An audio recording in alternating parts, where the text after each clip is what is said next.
De retour sur Africa 24, le procès de l'ancien président ivoirien Laurent Gbagbo et de son ancien ministre de la Jeunesse Charles Blé Goudesso poursuit.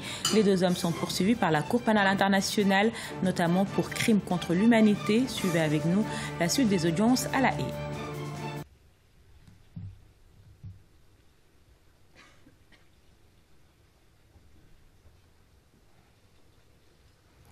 Please be seated, veuillez vous asseoir.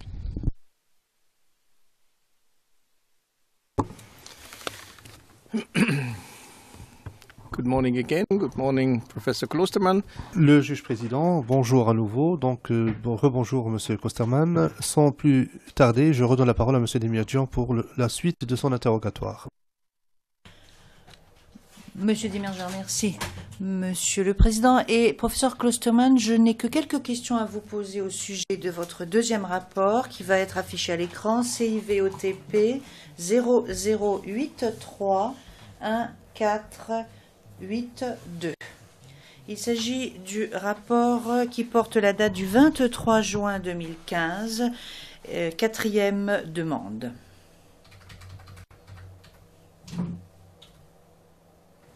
J'aimerais vous demander de prendre la page suivante, chapitre 3, ou paragraphe plutôt 3.1.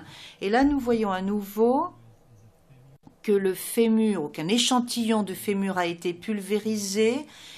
Et vous avez donc le numéro NFI, le numéro d'identité du NFI. Est-ce exact? Réponse oui, c'est exact. Alors là, les questions que j'ai à vous poser concernent le paragraphe numéro 4. Car voici ce que vous expliquez.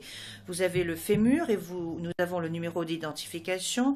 Un profilage ADN partiel d'une femme a été obtenu et le profil partiel ADN du fémur a été comparé au profil ADN de la dent. Alors, dans un premier temps, j'aimerais savoir ce qu'est un profil ou un profilage partiel. Réponse. J'ai essayé de vous l'expliquer. Nous utilisons le kit d'analyse MGM, qui est un kit que l'on peut se procurer dans le commerce. Nous avons des rapports de typage de 16 loci différents et locus pour le genre. Alors parfois, lorsque votre quantité d'ADN est limitée ou que l'ADN est détérioré, vous ne pouvez pas avoir un profilage ADN complet.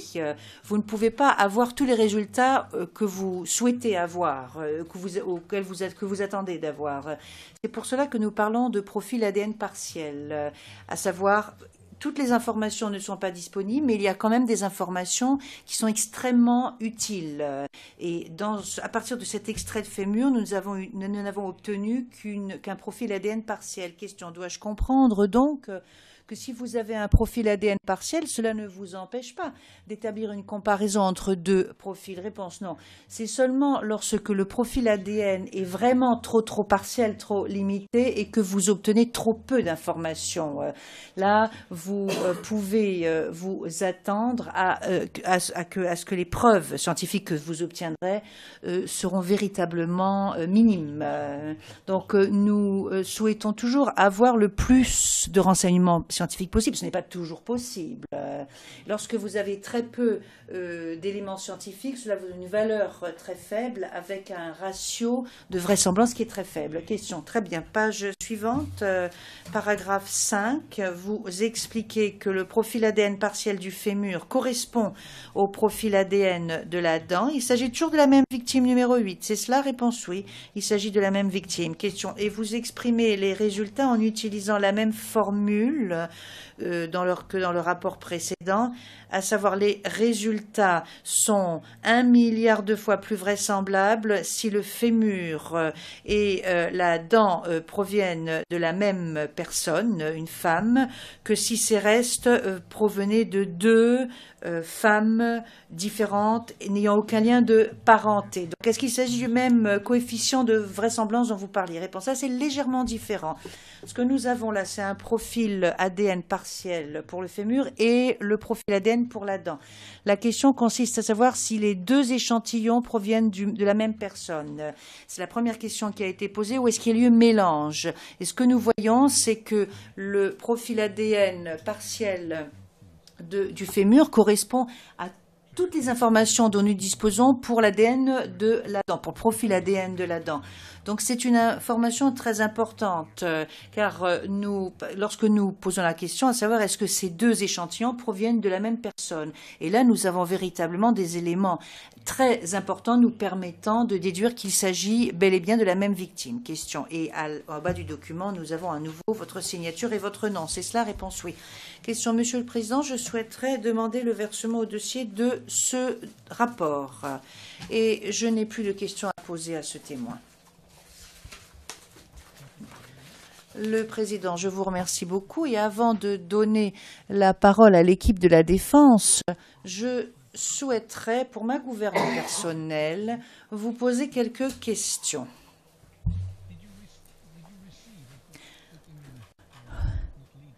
Alors, je ne vais pas poser des questions directrices, mais je vais poser des questions directes.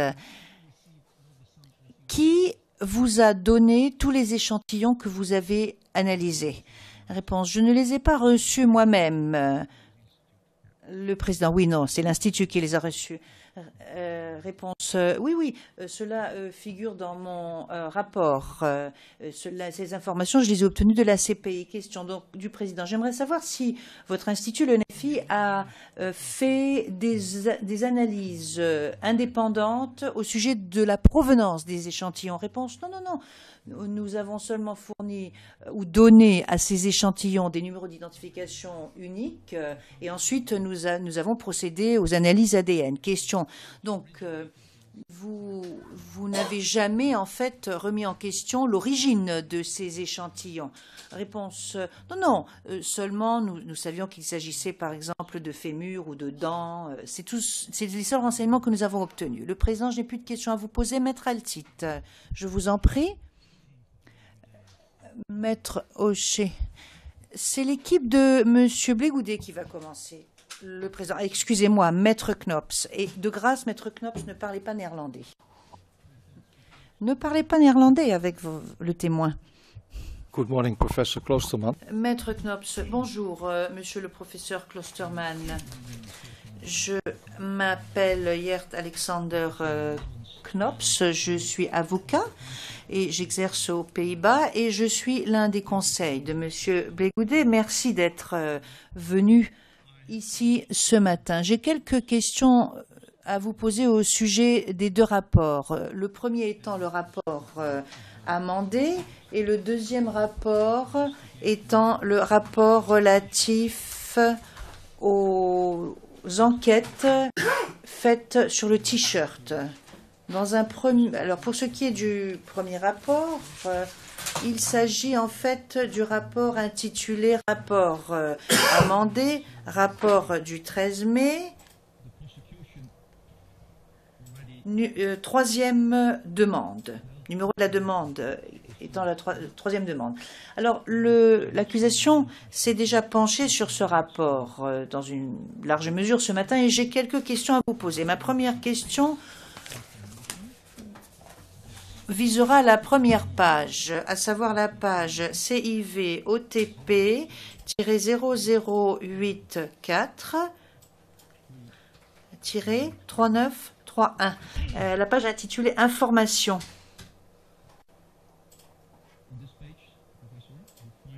Sur cette page, monsieur le professeur, vous avez une rubrique intitulée Renseignements supplémentaires et au deuxième alinéa, et je suppose que vous avez le rapport devant vous, il est indiqué qu'un ajustement qui n'a rien à voir avec des erreurs typographiques qui figuraient au départ sur la page 7. Donc il est question d'un ajustement ou d'une erreur ou d'erreurs au pluriel qui ont été faites au niveau de la numérotation de la CPI des échantillons, tableau numéro 1. Et il est indiqué dans votre rapport que ces erreurs ont été ajustées. J'aimerais vous poser une première question à ce sujet. De quel type d'erreur s'agissait-il pour ce qui était de la numérotation des échantillons ?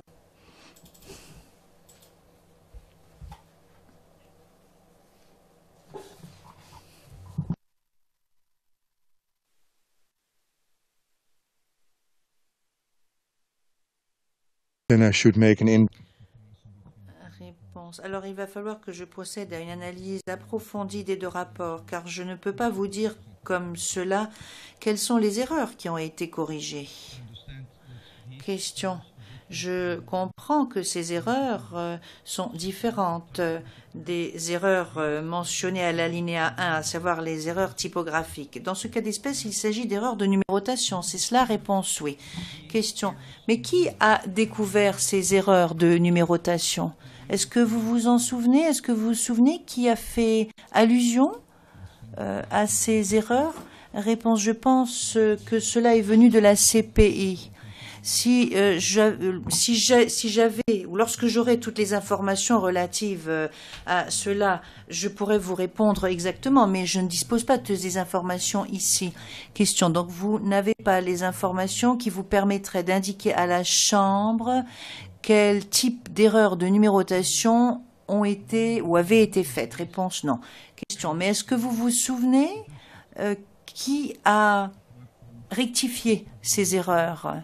Alors, outre le fait que les erreurs ont été détectées, il est indiqué à l'alinéa 2 que ces erreurs ont été rectifiées. Alors, qui est responsable de la rectification de ces erreurs? Réponse, le NFI. Question. Et est-ce que vous vous souvenez de quelle personne il s'agit? Est-ce que c'était vous, un collègue? Réponse. Non, ce n'était pas moi, j'en suis sûre, mais je ne peux pas vous dire qui a découvert cela. Mais question, est-ce que vous pourriez peut-être nous indiquer la période en question? Quand est-ce que ces erreurs ont été découvertes? Réponse. Je ne peux pas vous donner ces renseignements si je ne dispose pas de tous les renseignements utiles. Je ne les ai pas ici. Question. Et vous-même, est-ce que vous avez été en mesure de vérifier si les erreurs précédentes avaient bel et bien été corrigées? En d'autres termes, est-ce que la numérotation ensuite a été exacte? Ou est-ce que c'est un de vos collègues qui vous a donné cette information et vous avez repris cela dans le tableau numéro 1? Réponse, c'est exactement ce qui s'est passé. Question. Donc, c'est un de vos collègues du NFI qui vous a dit qu'il y avait des erreurs et vous avez repris les rectifications. Réponse, oui. Question. Donc, vous n'avez pas été en mesure de vérifier si, par exemple, les chiffres qui figurent au tableau numéro 1, ce que vous avez dans la colonne de gauche, ainsi qu'avec le numéro d'identification et la colonne de droite pour le numéro ou la code de la CPI, vous n'étiez pas en mesure vous-même de vérifier ces chiffres réponses. Nous avons un système électronique au NFI dans lequel figure le numéro du dossier, ainsi que les différents chiffres et numéros qui ont été donnés aux différents éléments. Donc, je peux vérifier si cette information est correcte, si l'information électronique est correcte. Et cela, je l'ai fait. Question. Et eu égard à la question qui vous a été posée par le président de la Chambre, est-ce que vous vous souvenez comment les échantillons ont été livrés au NFI? Les échantillons dont il est question au tableau numéro 1, vous avez fait référence à un conteneur. Est-ce que vous avez été en mesure de vérifier comment ces échantillons ont été livrés? Ou est-ce que vous avez utilisé les renseignements qui vous ont été fournis par un collègue? Réponse oui. C'est le collègue qui se trouvait à la réception, à la réception du NFI, qui m'a fourni les renseignements. Et j'ai également utilisé les renseignements qui ont été pris à partir de photographies, parce que tous les échantillons reçus ont été photographiés.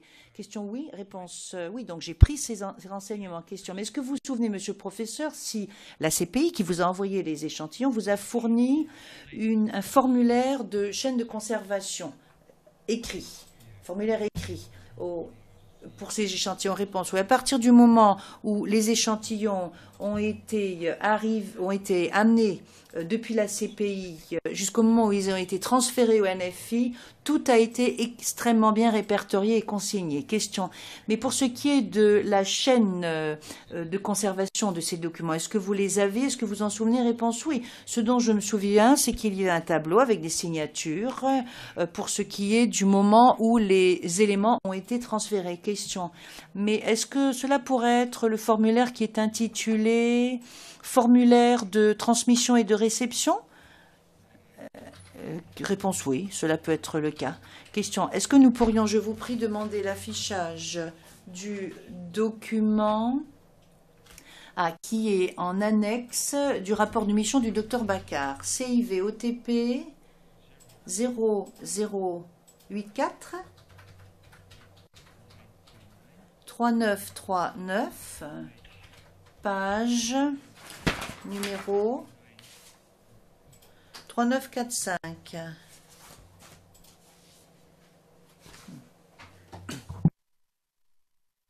You look at the screen. Regardez votre écran, monsieur le professeur. Vous y verrez un document. Alors, l'entête est l'entête du NFI. Le document est intitulé « Formulaire de transmission et de réception ». Vous voyez dans la colonne de gauche les numéros des objets transférés. Ensuite, vous avez la description. Et puis, vous avez la dernière colonne de droite qui est la colonne des observations. Est-ce que c'est le formulaire de chaîne de conservation dont vous parlez? Réponse oui. Cela donc est un exemple de la chaîne de conservation ou du formulaire. Et là, il est question du t-shirt.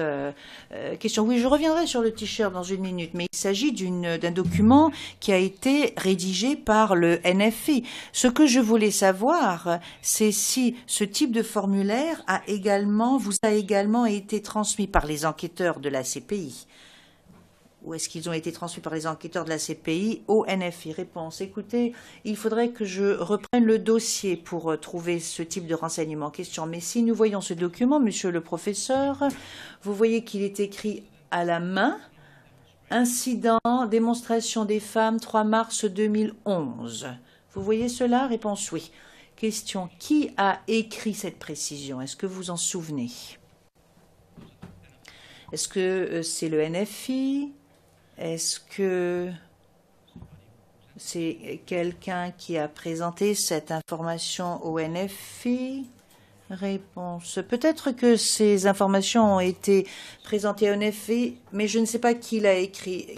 Nous allons marquer une courte pause. On se retrouve dans quelques instants pour la suite de la retransmission du procès de Laurent Gbagbo et Charles Blé Goudé en direct de La Haye.